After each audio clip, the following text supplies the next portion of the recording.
સુરતમાં પાંડેસરાના વડોદ વિસ્તારમાં ગાંજાના કેસના આરોપીએ જૂના ઝઘડાની અદાવતમાં એક યુવકની તલવાર અને ચપ્પુના ઘા ઝીકી ઘાતકી હત્યા કરી હતી. આ મામલે પાંડેસરા પોલીસે 4 આરોપીઓ અને કાયદાના સંઘર્ષમાં આવેલા 3 સગીરોની ધરપકડ કરી છે. આરોપી અવધેશ સહાની તાજેતરમાં જ ગાંજાના ગુનામાં પાસા હેઠળ જેલમાંથી બહાર આવ્યો હતો.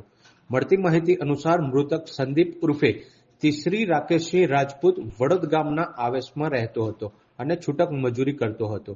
4 સપ્ટેમ્બર 2025ના રોજ બપોરે આશરે 1:30 વાગે સંદીપ વડોદ ગામ પાસે આવેલી ભોલે ટોકીઝ પાસેથી પસાર થઈ રહ્યો હતો. તે સમયે ગાંજા કેસના આરોપી અવધેશ સહાની અને તેના સાગરીતોએ તલવાર અને ચપ્પુ વડે તેના પર હુમલો કર્યો હતો. હુમલામાં સંદીપને પેટ, છાતી, પીઠ અને માથાના ભાગે ગંભીર ઈજાઓ થઈ હતી. તેનું ઘટના સ્થળે જ કમકમાટી ભર્યું મોત નીપજ્યું હતું. પોલીસ તપાસમાં બહાર આવ્યું કે હત્યાનું કારણ ગાંજાના વેપાર સાથે સંકળાયેલી જૂની અદાવત છે.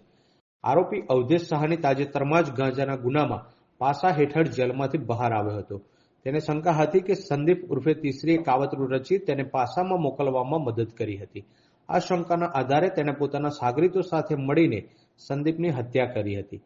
સંદીપના ભાઈ વિવેકસિંહ રાકેશસિંહ રાજપૂતે પાંડેસરા પોલીસ સ્ટેશનમાં અવધેશ સહાની, તેનો ભાઈ કમલેશ સહાની, આશિષ મૌર્ય, પિયુષસિંહ, નિખિલ નિષાદ અને અન્ય 5 અજાણ્યા ઈસમો વિરુદ્ધ ફરિયાદ નોંધાવી હતી. ફરિયાદ મળતા જ પાંડેસરા પોલીસે અલગ અલગ ટીમો બનાવી આરોપીઓની શોધખોળ શરૂ કરી હતી. હાલ બાતમીના આધારે પોલીસે 4 આરોપીઓ અને 3 સગીરોને ઝડપી પાડ્યા હતા.